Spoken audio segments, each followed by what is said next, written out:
You're listening to Wildlife Control Consultant, where we provide research-based information on all things related to vertebrate pest management. Hi, everyone. Stephen Vantassel here, Wildlife Control Consultant, bringing you another episode of the Wildlife Control Consultant podcast. Hey, thanks for coming along. I hope your week went well. As you can tell, we have a guest this week, but before we turn to him, we're going to talk about a little bit about how to get a hold of me. You can reach me at wildlifecontrolconsultant@gmail.com, wildlifecontrolconsultant@gmail.com. We'd love to hear from your comments, thoughts, suggestions for new shows, and perhaps you want to be a guest on our show. We'd love to talk to you about that possibility. The other thing I want to mention is do subscribe to the channel. And if you're wondering, what have I gotten myself into? Well, the Wildlife Control Consultant podcast is about all things technical related to the vertebrate pest world. So if you have an animal with a spine and you do wildlife control work or you're interested in that field, well, this is for you, where we talk about some technical issues. And today will certainly be an example of that because we're speaking with Adam Holt. He is the owner, NameDatBug Consulting, and his website is, you got to listen for it carefully, NameDat, D-A-T, bug.com, NameDatBug.com.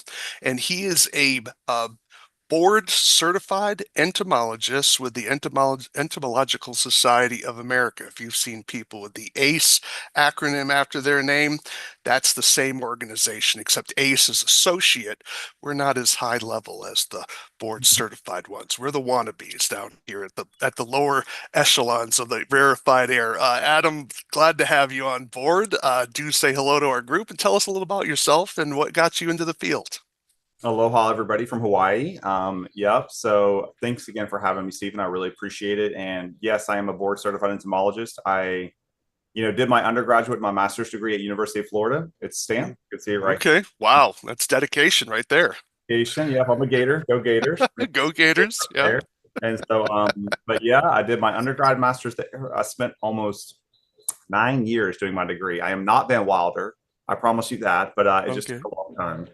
Wow. Okay. That's so you went from coast to coast. I mean, not even coast to coast. You went from coast to island. So were you raised in Hawaii? What brought you to Hawaii? Yeah, so kind of going backwards, 25 years in the pest control industry, born and raised in Florida, spent 37 of my years of my life there. And then I went from Florida to Colorado, over to Michigan, over to Sacramento, California, back to Philadelphia, over to San Diego, and now to Hawaii. Wow. Okay. So you have certainly seen a lot of geography, the United States. And without a doubt. It's all basically stayed within some form of the pest control industry. So wow. Florida was Florida was Department of Agriculture. That was about 5 to 7 years of working with them on the half the time for an araneologist, half the time for a diptera specialist.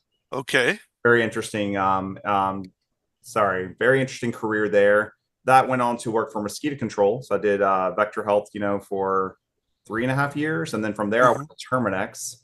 Worked for Terminix as a commercial sales rep for a year, then moved into being a regional technical director for them, covering most of the state of Florida.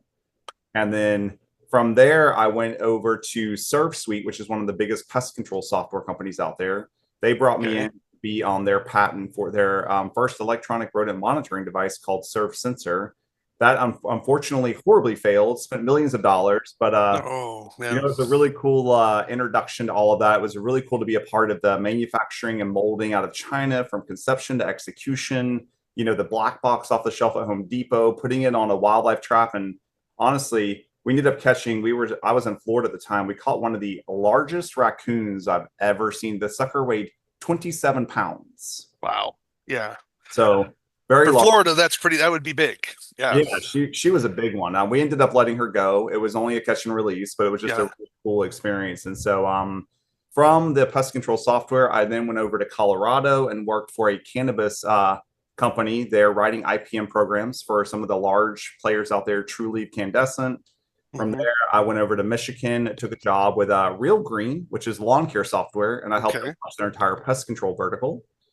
They ended up selling, so that ended up dissolving that relationship. And then I went over to California, where I was the regional technical director for advanced IPM, number 35 in the PCT Top 100. So that was a really cool experience to help them do everything from creating and implementing an LMS, learning management software, technical training, software conversions, like technology, all of the above, regulatory compliance, just everything with them for about 3 years. From there, I went to Philly and worked for a company called Douglas Products on the fumigation side. So I was doing stewardship trainings for Viking and Profume. Uh, Okay. from there, I went down to San Diego and took a job with a company called Amgard Environmental Technologies, where I worked on the manufacturing side and sold products like Navigator SC, different things like that. Oh, oh wow. And then I, from there, I ended up going to another company in California called Innovative Pest Solutions, where I was their director of operation, and then that led over to Hawaii, where I am now. okay. That is so you're out on your own. So with all of those, you just got tired of getting bounced around, and you figured you're going to start your own business, or what made the transition to go on to be the consulting route? I mean, your resume is pretty big. Yeah, so I came to Hawaii originally to teach eighth grade science, which I gave it a huge shot, and that just didn't work out. And so Yeah. recently, I kind of just decided to. I've always done some consulting on the side. Okay. Oh, and I work for I work for PestSense. That's one of my companies I work with as well. And so I just kind of started doing the consulting thing, and then I was like, why not just give this a push? Why not just give this a huge trajectory push? And so that's kind of what I did. I was like, I decided to just take the leap of faith. I've been wanting to do it for a while, and I was like, let's just take the push. Yeah, so our audience, as we've talked about before, is with vertebrate pest control, and as we mentioned, the I think a lot of vertebrate pest operators, wildlife control professionals, I'm not sure they fully grasp some of the risks in their job from insect vector diseases. Things like uh, from fleas, from ticks, of course, would be a big one. And could you talk a little about that and the importance of them to have some level? They don't have to be, a board certified entomologist, but they need to get some healthy respect and foundational understanding of insects to protect Yeah. themselves from some of these things.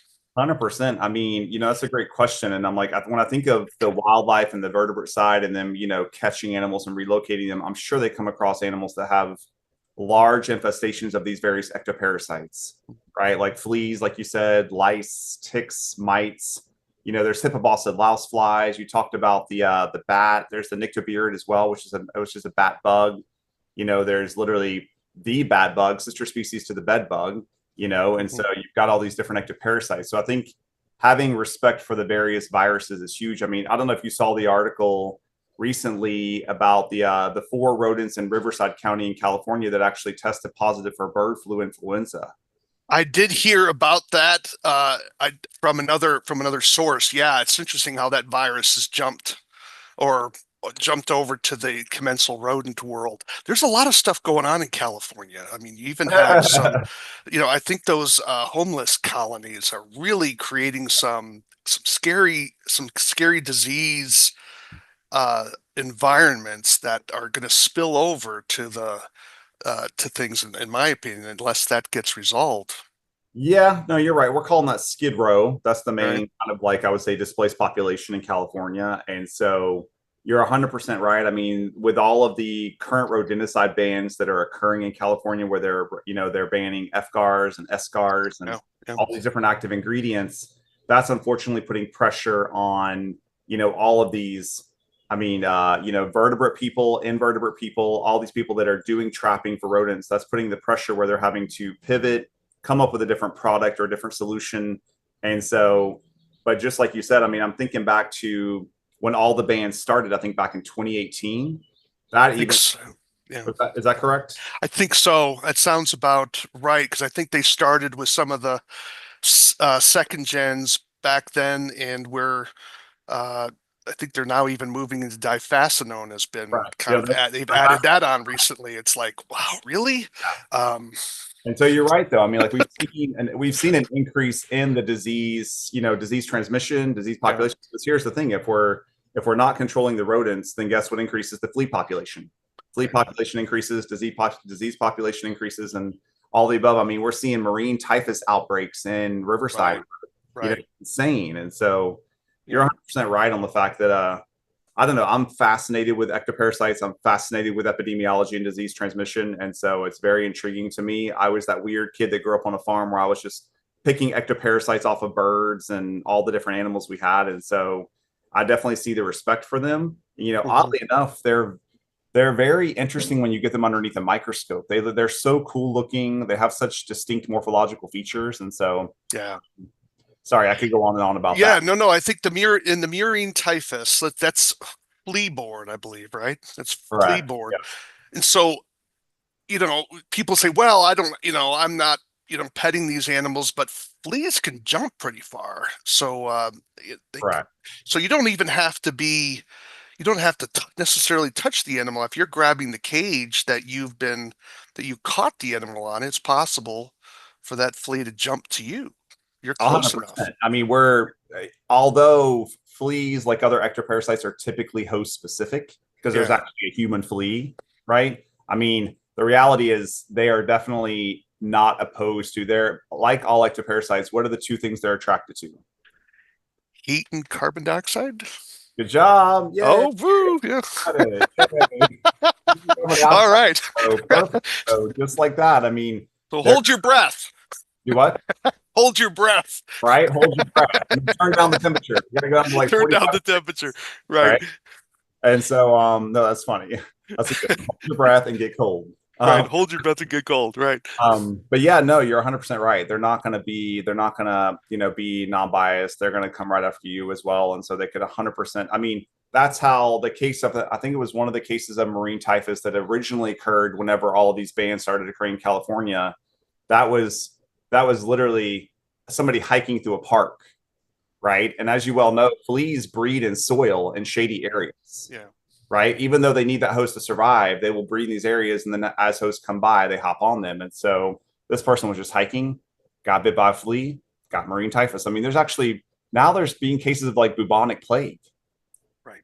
which has been Which is really scary. I mean, scary.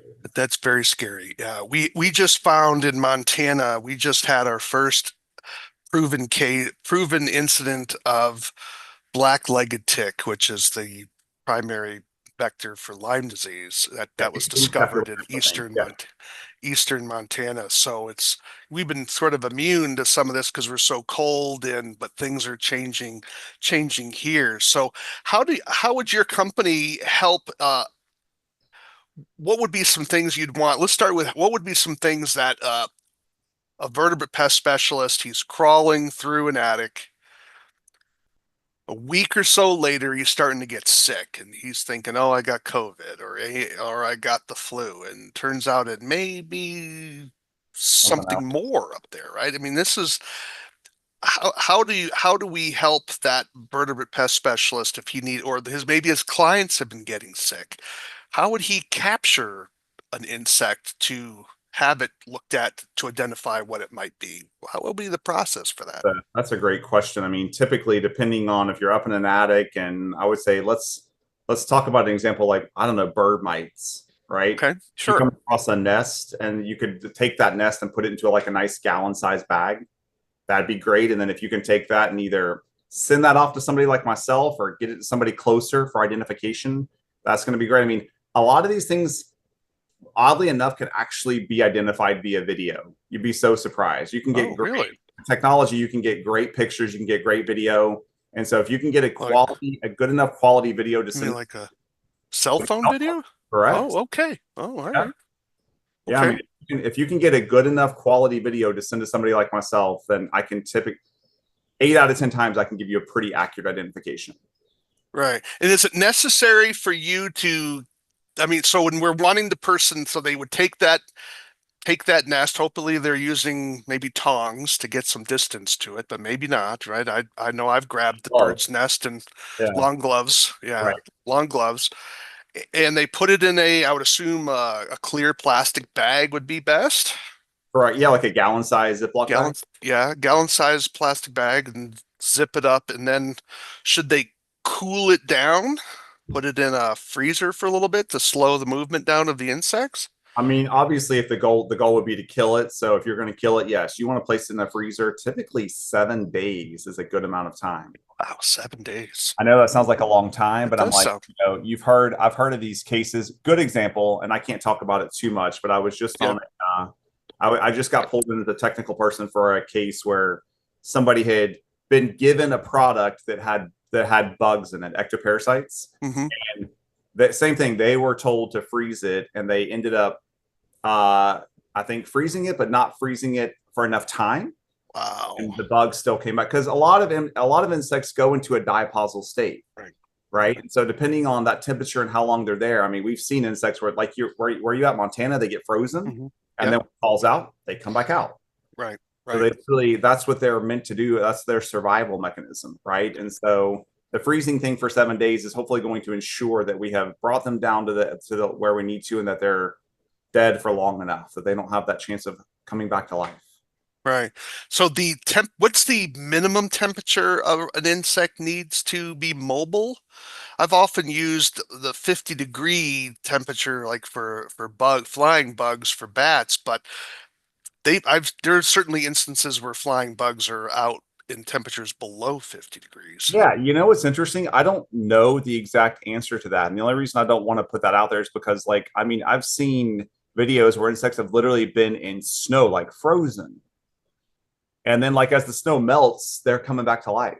Oh my gosh. You Okay. know, so it's like it's Is it hard to know what that exact temperature is. wow.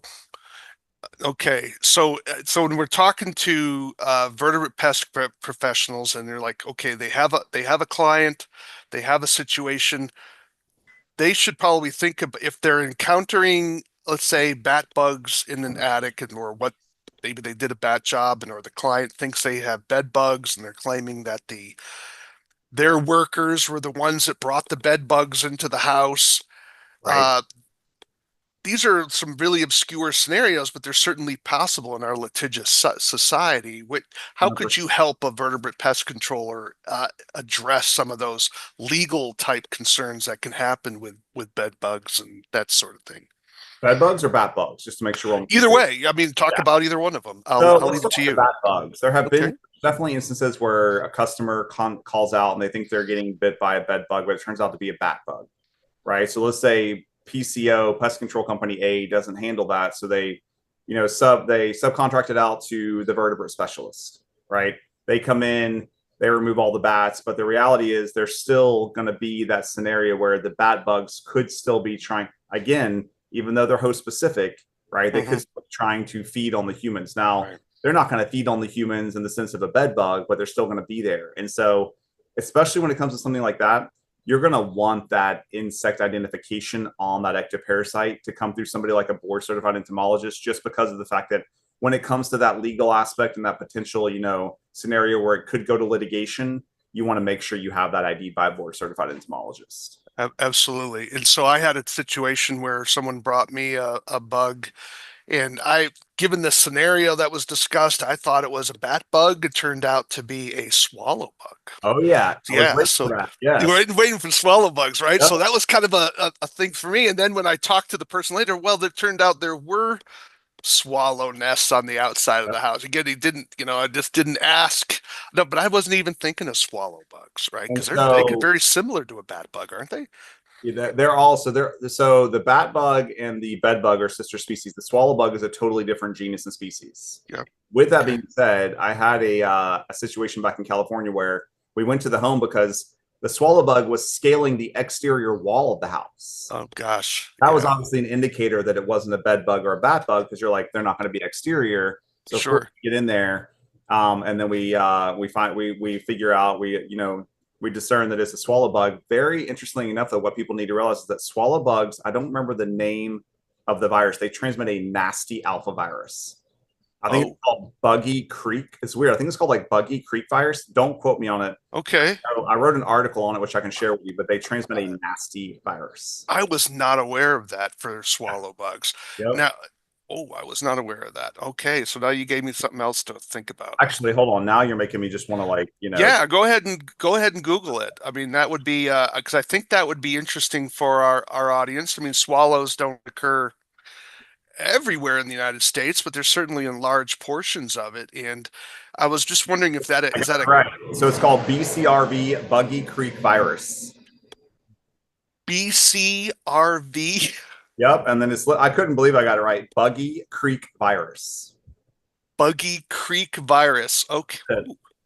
Now, so it's transmitted by the bite of the That's swallow correct. bug? Yeah. Okay, That I wasn't, have yeah. never heard of it. And so interestingly enough, so I don't know if you've heard in the news too, right, recently, but bed bugs are, we knew this was a possibility, but there's actually now articles letting us know it's been confirmed they are transmitting MRSA. Really? Yeah, so for It's anybody who's listening, MRSA is methicillin-resistant Staphylococcus aureus. Yeah, so that's going to be that's going to is that on the surface of their body? So it's a physical contact thing as opposed to the Transmission. bite? Yep, And correct. is that occurred in the lab or has that occurred in the field? I In guess the in the field. wild. Correct. Yes. In the wild.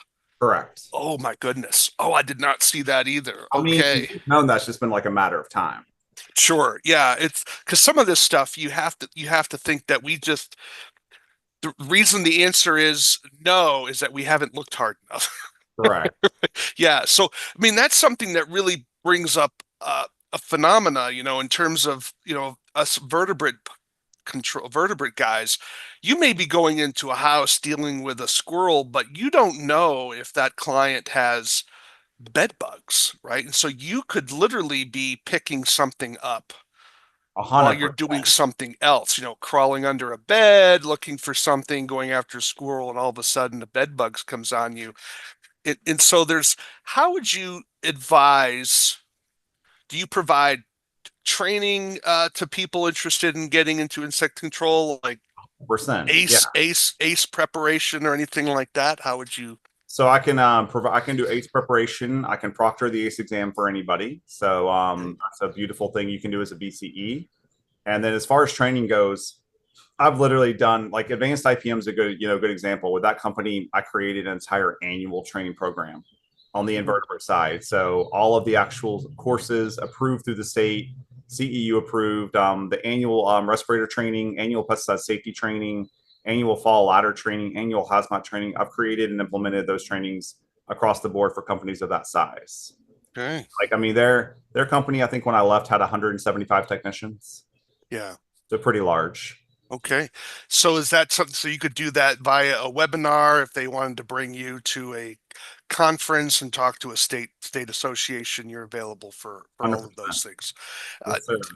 I have not seen uh, a training on the management of bat bugs, and I was trying to wonder if there is a pesticide that's been labeled specifically for bat bugs, or people just use bed bug pesticides to control So that? How's yes, they do because they're sister species. They're gonna and all of the different taxonomy, the morphology, the right, all that stuff is going to be similar. You can treat them with the same process. Even the same swallow bug process, you could treat with the same process.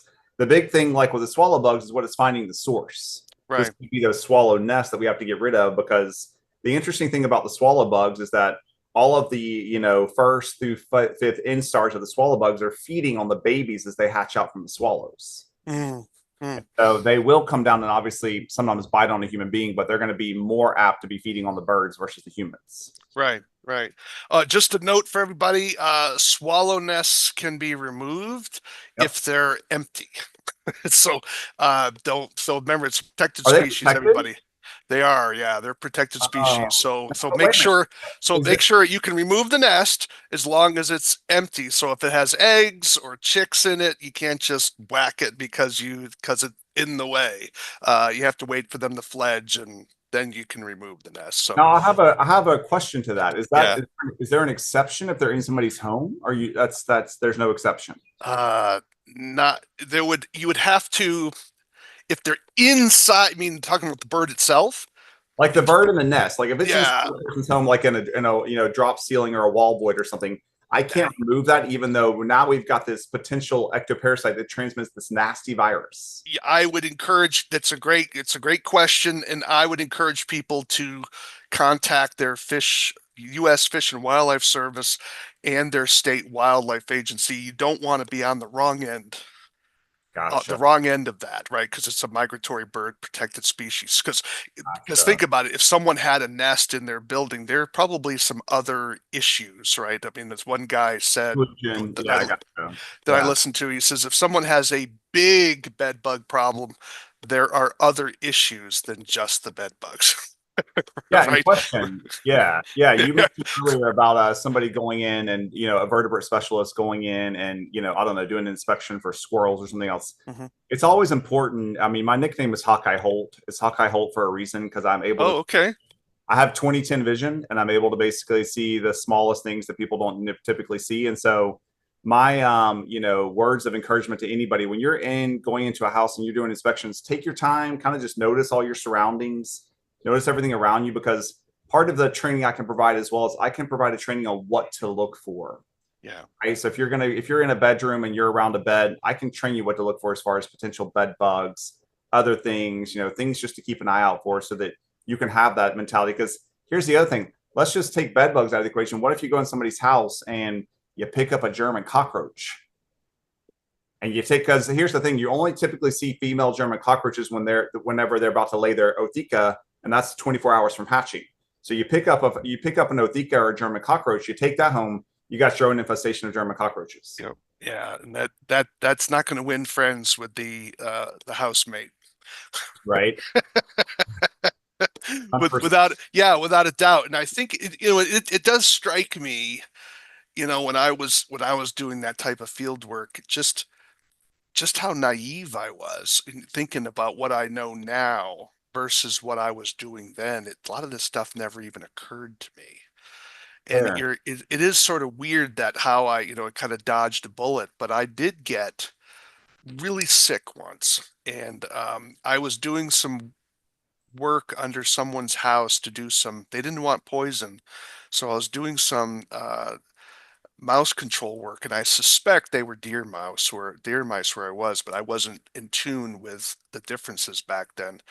And a little while later, I got sick, and they did all kinds of tests on me. They could not figure out what I had. Do you I think there's a felt chance like you got hantavirus? I'm not sure. I have no idea, but there was no test for hantavirus, right? So they did a mono spot. They thought maybe I had mono. They did a full bacteria cultures. I felt like I could only work a couple hours a day. I was just exhausted. How long ago was And this? oh, I was in my young 30s at the time. Okay. In 30s, and it just hit me like a bus. And I was like that for over a month. And Wow. then finally I was starting to recover and talking to my doctor, and I said, doc, I work with wildlife. And he says, oh yeah, I forgot. Now, I use that as an illustration to tell people we're exposed to stuff that a doctor isn't going. I don't blame my doctor for that. I blame that it's we're exposed to stuff that we don't even know enough about. And we Right. have to remind our medical professionals, hey, I may be a vertebrate guy, but vertebrates carry insects, and you may think you have COVID, but it may be something else. And the doctor needs to do that differential diagnosis. And it's hard for some of these diseases because they all look the same. But if he's not thinking about, I mean, murine typhus, right? How often is that going to occur, right? But he needs to think about some of this stuff because when we're crawling underneath decks and attics and basements and grabbing the possum or whatever the case may be, I mean, there's a lot going on there. And you bring home a valid point that I think a lot of people don't realize is that if you do get bit by something, you need to keep the specimen. Yeah. I.e., like if you want to get a tick transmitted, tested for Lyme disease, you literally can send it off to a testing facility where they'll test it for free. You know, Really? Okay. yeah. There's actually And what? used to How have this. should that be packaged? How would someone package that? Or For a tick, I yeah, mean, I honestly think you could put it into a plastic bag because since it's flat anyway, yeah, I mean, I yeah. think if you put it into like a little plastic bag, a Ziploc bag, obviously, make sure it's sealed. And then Hmm. I definitely Yeah. do the freezing technique again, make sure it's frozen. And Okay. then after you go through the freezing technique and if you were going to ship it to somebody, you're going to want to put it like in a package that I would probably put it in a box if I were somebody just so that it doesn't get Right. damaged. Doesn't get crushed. Right. Yeah, but if you want Yep. to put it into a bag, make sure you have some stuff like around it to protect it. Yeah. If that way, in case it does get hit, it doesn't get flattened. But I mean, that's just a great, I think making sure that you keep the specimen is huge. I mean, obviously with a flea, that's going to be hard because half the time a flea gets on you, they bite you, they leave you. It'll leave. Yeah. That's going to be kind of hard. But with a tick, you can do it. With lice, with mite, anything that's going to stay on you and feed, you can typically keep that specimen and then save that specimen. Go ahead. Can you explain the difference between fleas and lice? How do those two insects, how are they different? How would someone know that are they dealing with lice or whether they're dealing with a flea? Hey, real quick too, I'm gonna go to that and remind me when we come Okay. back to this. There's an article that came out on. Did you see the article about Gene Hackman that came out and his wife? Well, not the article, but I heard they got died. He died of hantavirus, and So or his she wife did. died. She did Yeah, hantavirus. she got a pontavirus, and he died just from basically because she was his caretaker, and we think she was his caretaker, and he had Alzheimer's, so he forgot to take his medication, and he had a Yeah, cardiovascular disease. cardiovascular disease. Yeah, New Mexico is rife with hanta. I mean, it's bad out there. Yeah, But so as I thought that was a very interesting thing with everything we're yeah, talking about. that's an amazing thing for someone so wealthy. So you wonder how did she get that, right? I mean, where was she exposed to it? That's the question. To know if they didn't have like some outdoor like shed thing where she went in there and all the dried up pieces because that's And how then swept it all up maybe to clean it up. Yep, that would do and it. all the flu season going on. She probably just thought she had flu like I thought symptoms, just and for flu. then Yep. she didn't go to the doctor, and then bam.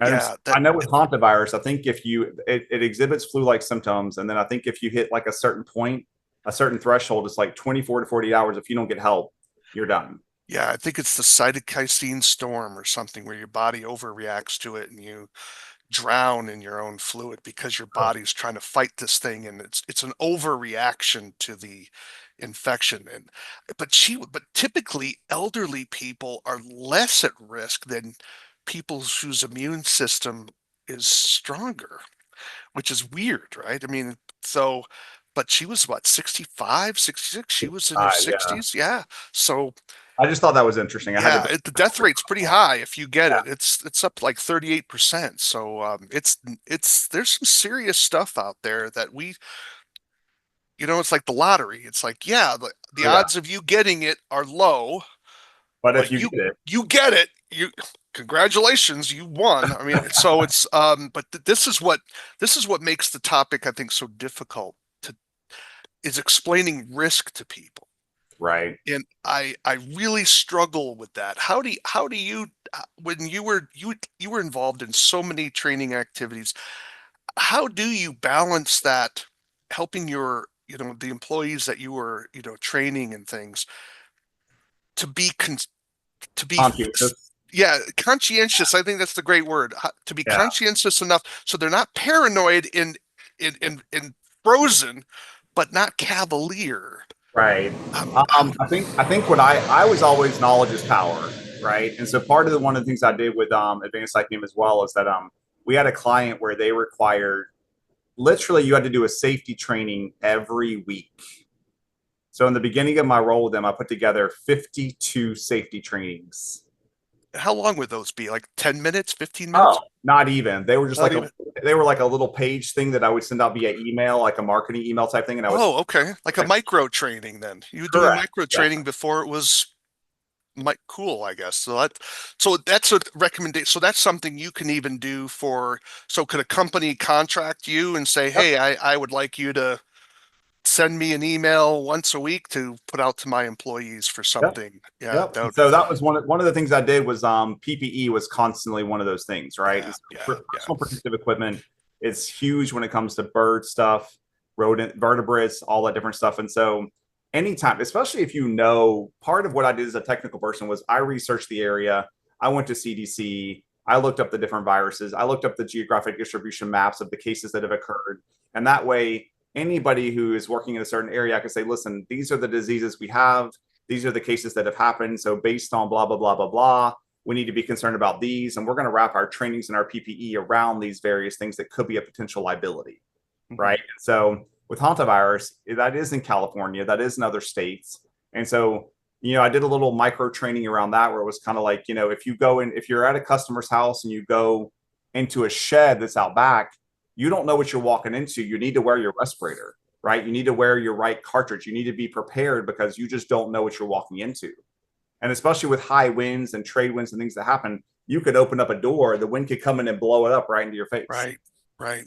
So you Right. need to be self-conscious. You need to be a little bit OCD. I'm not saying be totally OCD, but a little bit, Right.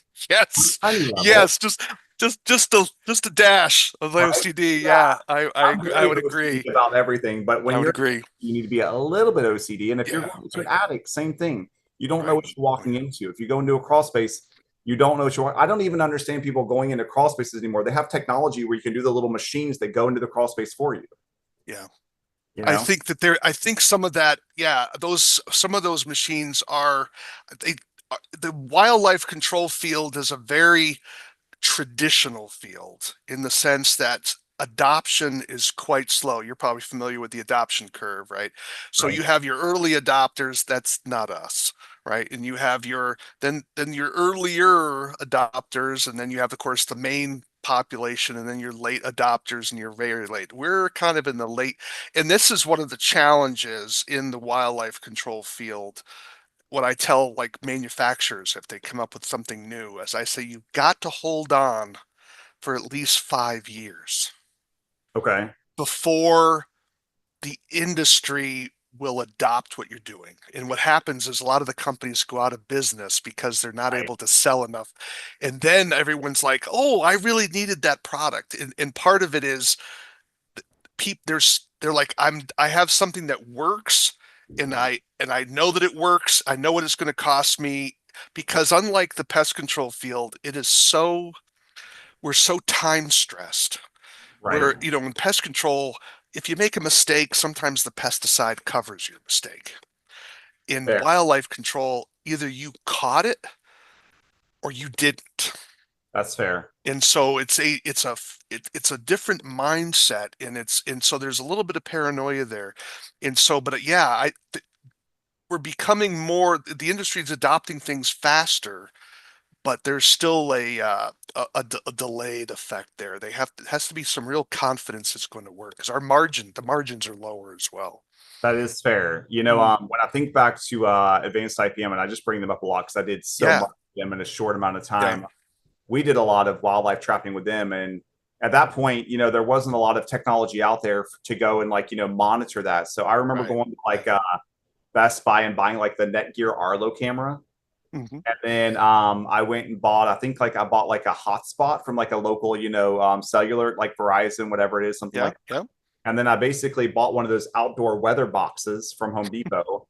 And then I was able to put the hotspot in there. So if we went to a resident's house, we could plug it in, yeah, right? yeah, And then that would give yep, us like all the data we needed, the cellular data. And then that would obviously be Wi-Fi attached already set up to the Netgear. And then we basically made a contraption, like a little box that we put on the outside of the Have a Heart cage or whatever brand it is. hmm, And we put the wildlife camera in there. And it was just super cool to be able to like monitor catching things. yeah, I know there's solutions now that are probably way cheaper than what we spent money on, but that was just at the yep, time. yeah, without a doubt. But you were certainly an early edition. I think that the spike in gasoline prices helped push some of this remote technology. Now that prices are dropping down a little bit, I'm wondering, but I think the cost of some of the usage has also dropped down. I do think that uh, a lot of your trail cameras now are getting cellular related, and so you have that remote access. I think there's still a lot of room to grow in Oh, this 100%. particular area. Yeah, Um, yeah, for sure. so do you think that in terms of the advice for someone to, the whole insect, or what would be some of the, so we talked about crawl spaces, we talked about attics. Were you familiar with that article that came out of New Jersey that did some work on mites on mice, house mice, that Okay. was published? Forgot I the didn't name of. know Yeah, I don't. I think I'd have to look it up. I don't want to spend a lot of time looking it up. But in terms of, but what they found was that there was a higher rate of these mites on house mice than what they originally anticipated. So now the question is these mites elsewhere around the country. And I actually asked the state entomologist in my own state. Of course, no one's looked. God Yeah, forbid. I mean, that should be so what that would be deemed as is and by the way, I did not forget about your question as far Yeah. as difference between I think fleas and lice. Right, right. So Yes, please do but that. yes, as far Yes. as mites go and mites being on the specific, what did you say, house mouse or a mouse? House mouse. Yeah, Yeah. the house So mouse. the easiest way for probably for you to do that would be to connect with your Department of Agriculture. Yeah. And so a good example, kind of rewinding back in time, back when I was working for Department of Ag in 2002, I did like quite a few publications on records of various things like lice and mites and things that I was working specifically on. So I wrote my thesis on, I created a Florida field guide to bird lice. Oh, really? Yeah, so that was kind of For the state, or did you publish that in a journal? to publish in a journal, which it never Oh. ended up getting published because it went through so many revisions that I got tired of the revisions and I was like, I'm done with it. I just want to graduate. But I Oh. have it. I have Oh, it. you have it. Okay. I have it. Oh, you should publish it. Well, then publish it or sell it or something. I mean, it would just get it out there. I think that would be cool. Yeah, no, 100%. I'm Uh, gonna get it out there. The only hesitation right now is that I've considered going back to do my PhD. okay. Yeah. Well, there I'm you going to go. use this thesis to do my PhD. I can't publish it yet. I have to wait. That's right. Yeah. Yeah, so that's kind of Yeah. where I'm at now. But don't worry, stay tuned. Uh, But the goal was I worked specifically in bird rehabilitation centers throughout the Keys, and I was pulling ectoparasites off all the birds, and so that's where the 4-day field guide came to. But the whole point I'm getting to with all of this is that when it comes to different target pest species, they will have records published. And so, as far as the specific mite that's on the house mouse, we should be able to do some research and see if there are any publications of the records of them being when they first get discovered in a county, they'll have like a right. county record. That's right. That's right. So Yeah. that's kind of similar to what you're talking about. We just need to do a little research and we can figure out where they are. Yeah. In Montana, Zippo. Zero.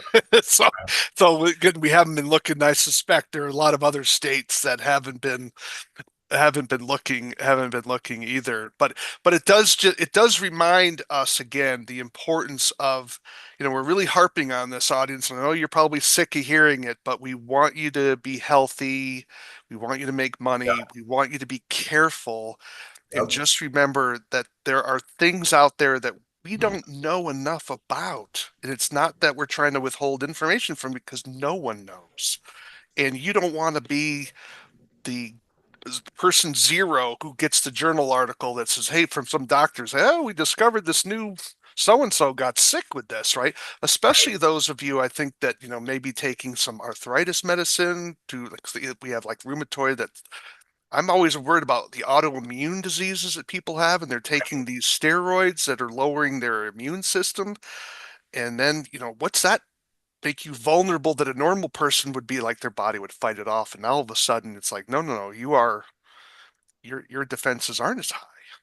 I think for me, Stephen, when listening to all that and processing, it all comes down to PPE again. That Right. PPE is so Absolutely. important. Yeah. I mean, depending on your scenario, you need to be wearing the proper PPE. And I think the more you can do that, the better off you're going to be. And I understand, dude, you're getting places where it's hot. You're like, I don't want to wear that damn thing. It's too hot. I don't want to put a respirator on. It's hard to breathe. It's your Yeah. choice at the end of the day. But remember, choices come with consequences. They can be positive or negative. That's right. That's right. And Yeah. so, going back to your question though, on I think it was the difference between a flea and lice, right? And lice. Yes. Lice. Yeah. So, I mean, obviously they're both insects, they're both invertebrates. That's easy. Right. I mean, they're both ectoparasites, and so they can actually both be disease vectoring. I mean, when you look at like, Okay. funny enough, I don't know if I've told you, but I'm a TikTok influencer. I have Okay. over 500,000 followers on my TikTok account. It's All right. NameDatBug if you want to go check it out. And so my So, first, name that. So NameDatBug for on correct. TikTok. Yep. And so I Okay. can also help any company increase their social media following. I'm really good at that. I can help Okay. jumpstart that kind of stuff. And so any social media account I've ever started, I've gone from literally zero to almost 10,000 followers in a matter of a week. I can pretty much do that with any social media account. Wow. And so, Well, maybe we need to transition, because marketing is something our audience is definitively interested in. How So about we? maybe you want, Let's save wait. that for a whole nother Oh, podcast. let's do that. All right, we'll have another. We'll have to have you That's a back and whole talk nother about because podcast. I don't want people yelling at me and say, "Oh, we wanted to hear what he had to say about that." So Right. that's pretty good. Go ahead. My apologies. Go ahead. Yeah, no, you're fine. So as far as my first viral video on TikTok was a video of body lice. And I Oh, was working with advanced IPM. We found them at a customer location. I cannot obviously, tell you who that is. But right. What however, the confidentiality? interesting thing about it, though, I don't know if people know, but like going back in time, Napoleon used Pediculus humanus, aka body lice, to transmit scrub typhus, right, and kill like Oh, 300,000 soldiers. I did not know that. Yeah, so I mean, the whole point is lice, along with fleas, are disease vectoring. They're both blood-sucking ectoparasites. I mean, Right. the main difference is that lice are going to have to hold on to you with their big, huge claws that they hold on to the base of the hair. Yeah. Yeah. Fleas are just going to hop on you, Bite. suck on your blood, and then Right. hop off and go lay their eggs somewhere else. So how? So it's on. So what does it take for someone to get these lice on you? Is it extended contact typically, or do they fall off one host and fall and come onto you? Yeah, so What are typically, the? like, if you ever heard of kids getting like head lice, they're typically Mhm. like literally rubbing up against the kid, Right. right? Okay. Giving them a hug or putting on their backpack, and the lice just hop off and pop on. I Okay. mean, it's just like bed bugs. They're phoretic. They're hitchhikers, right? And so Okay. they're going to hop off of one host onto another. But again, we need to. This is a big thing to remember. Most ectoparasites are host specific, Right. Right. very host specific. So lice on a bat or lice on a squirrel or lice on a rodent, they're not going to come on you and stay on you and basically start a whole population on you. They could get on you and feed on you, but they're Right. not going to start that whole population on you. Yeah, and I think that's an important distinction. I guess what my concern would be is not so much the an infestation on my body, but would be the exposure to that to what a disease for that one A bite, for vector-borne example. That would disease. be what I would be, because that's what it would take. You think of, maybe you had a cold that day, your immune system's down, you're getting old, and all of a sudden you get bit by something and bang, you're all of a sudden you've got something severe and it's debilitating because a lot of our audience doesn't have disability insurance, right? So when they get sick, they're done. I mean, it's Yeah, no one's there getting a check for them, right? It's one of the challenges of self-employment. It's great when you're healthy and able to do everything. I had a boss who injured himself. He was just on a 10-foot ladder working on a garage, and the ladder kicked out. It was on the driveway. It kicked out on him. He tried to grab the gutter, and then his other arm, he stiff arm. So he was actually like a Flintstone, flat out. And so his okay. had his arm sticking down, and when he hit the ground to break his fall, it blew out his elbow. Oh, It's like, oh, you feel that. oh, So that wasn't obviously an insect injury, but it caused him to go bankrupt. right. So I he mean, lost his business. Yeah. you're kind of talking about the other things that I've honed in on for companies as far as like fall ladder protection, doing all these different trainings. I mean, and this is going to, I'm not trying to pivot to this too much because I know you didn't want to talk Mhm. about too much, but when it comes to the remote sensing, it's Yeah. another, literally, I've just been talking about it recently where it's such a pivotal thing to consider. And especially when you're talking about like a fall, falling off of a ladder, because I think about, at least in California, the number one workman's comp claim was ladder falls back when I Yeah. was with them. And so when I think about a technician getting up and down off a ladder, I think about if you went over to remote sensing, you could put some sort of remote sensing up in an attic or in a crawl space. And Yeah. that way, yeah, they got to get up the ladder once and they can take their time and be safe. But now they're not having to get up and down to check it all the time. Now we've got that remote sensing capability. Yeah. Absolutely. I think that's absolutely true. I think I, I think the challenge has been is the cost is that price point is getting there. And then there's just that I think people are transitioning to that. They're certainly using it in what would be called high exposure areas, like if they're controlling in a mall where you don't want an animal in a cage trap, where a crowd could start developing and you want to get it out of there really quick, or like a Right. school. Or they've even been using remote sensing at places like nuclear power plants where they have to, go through your vehicle before you're allowed in. So that can be an Interesting. hour process just to get into the facility as they're making sure you're not carrying something dangerous. I don't want to use the word because I don't want to be flagged, but you kind of get that idea. And so I think we're going to probably see more of that. But you're absolutely correct. I mean, I think that whole world of PPE, I think I would love to see some more research. Where can we cut corners versus where we can't because it gets pricey and it's hot in the Yeah, but you summertime, right? but you mentioned this cost thing, right? I mean, like, okay, let's say you're just to confirm, you're talking about like the cost of like the remote sensing product, right? Right. That's Okay, so correct. let's just say the remote sensing product costs $200. Is Right. that more expensive than a technician falling off a ladder and you lose that production value per hour? No, that's no, Is that that wouldn't be. more than a million? Go But ahead, with sorry. wildlife control, most operators are self-employed. They're just one-person operations, and Okay. they don't have the. I mean, we do have some big companies, right? There's some franchises coming into the market, and so there are some upper ends. You think of like Critter Control would be the Right. granddaddy of it, right? And I think Orkin bought them out, right? And so I think Terminix bought out another major wildlife control firm in the South Central area. But nevertheless, there are some of the bigger companies, but a lot of these guys are uh, self-employed single man operations, and things are tight. They're not always the best businessmen. They just love catching animals, and they're wired into it. But the business side of things is you know, uh, it's hard for them to process that, right? They think they feel cash rich because they're getting all this money in, but they're not thinking about the amortization of their So expenses. I think even with a single man operation, I look at it kind of like the whole risk it for the biscuit thing. You know what I mean? And I Mhm. look at it from the perspective of like, even if I was a single man operation, if I could decrease the amount of times I've got to go up and down a ladder, even Yeah. for my own health, right? Or bending up and down, like let's go back to the invertebrate side, bending down, up and down to check a bait station. I look at it from my own health perspective that it's going to give me years of my life back. And if you're not taking care of yourself, 10 years down the road, you're not going to have a choice. You're going to be getting a knee replacement. Something's going to be happening. Yeah. There's no choice. So you got to look at like, where's that balance? I would agree. I just wish I had the magic phrase to get people to consider that their future self that you're talking about, right? Which you're spot on. How are they looking at their future self? And a lot of times they think they're going to be 30 forever. They're going to be invincible. Yeah. They're I mean, invincible. another thing I can bring to the table for anybody who's listening is I come up with really good value propositions. I've explored literally probably a dozen of these different remote sensing technologies out there. I could literally sit there with you and, kind of help you learn about them, also help you come up with different marketing strategies for them.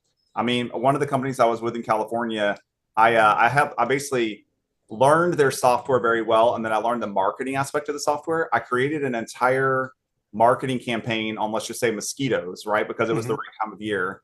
I created a green program around it that we adopted. I sent that out via an email campaign with a click of a button to X number of customers. And within a week, we had already made like $25,000 in revenue. Oh my gosh, we got to have you on for the marketing side of things. So Yeah, so we need to definitely do that. Any, so the importance of insects, everybody, even though it's not our job, we need to be thinking about it for our health and our safety and our clients' safety because you're going to encounter this sooner or later if you're going to be in business long enough. Uh, Adam Holt, owner of Name That Bug Consulting, NameDatBug.com, NameDat, name dat, like a sarcastic Southerner would say, in name dat, or down in New Orleans, name dat bug.com, NameDatBug.com. Any closing thoughts you want to leave in terms of the services that you could provide for people who are interested in learning more about both your marketing side, your training side?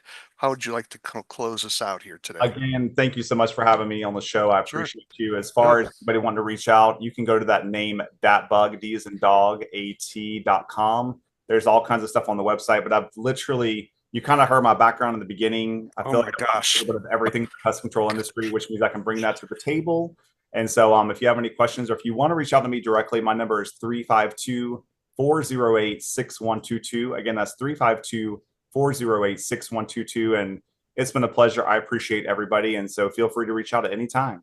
Well, thank you so much, Mr. Holt. Really appreciate you coming on the show and talking about your experience. Wow, we're going to have you back to talk about that marketing side of things, and perhaps another special talk about the pros and cons of certain types of remote devices. I think that would be something. If that's something you're up to as well, we can explore that down the road. Would So love. Adam Holt, owner of Name That Bug Consulting, NameDatBug.com, NameDatBug.com.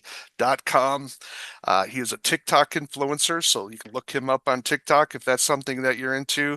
And he provides a wealth of training materials, and he can do some consulting with you, and especially if you're dealing with some legal stuff, because he is a board certified entomologist with the Entomological Society of America, ESA, right? So the guy has some skills, and his background is wow. It made me that's it's a lot. So he's been all over the country except maybe the Southwest. I think that was one area that was kind of absent down there, right? Have you been down to the Southwest, like Southwest. Phoenix, Yeah. Phoenix? I mean, I lived in San Diego, so San Diego, yeah, that's still I'd call it that way. I I've call that actually, West. so a little fun fact, I've actually driven in every single state except for Alaska and North Dakota.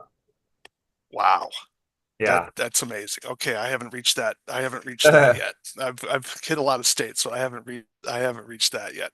Well, welcome everyone. So thanks for listening, everyone. You've been listening to Wildlife Control Consultant, where we have been talking with Adam Holt, a board certified entomologist of Name That Bug Consulting. We're talking about things about bugs and safety and education, the importance of being careful out there. Would love to have you subscribe to the channel. You could reach out to me at wildlifecontrolconsultant@gmail.com, wildlifecontrolconsultant@gmail.com. I'd love to hear your thoughts, comments, suggestions for new shows. And of course, if you have ideas for future shows, we'd love to hear from you as well. Until next time, take care, everyone. This is the disclaimer for Wildlife Control Consultant Podcast. Vertebrate pest control is an inherently dangerous activity involving risk of bodily injury to you, others, and/or property. Vertebrate pest control also involves legal issues, so be sure to always follow national, state, provincial, and local laws when using pesticides and/or other control methods when controlling pests. Wildlife Control Consultant LLC, Stephen M. Vantassel, or their affiliates are not responsible for your use of the information provided here. Always consult a qualified and appropriate professional before employing the information provided here.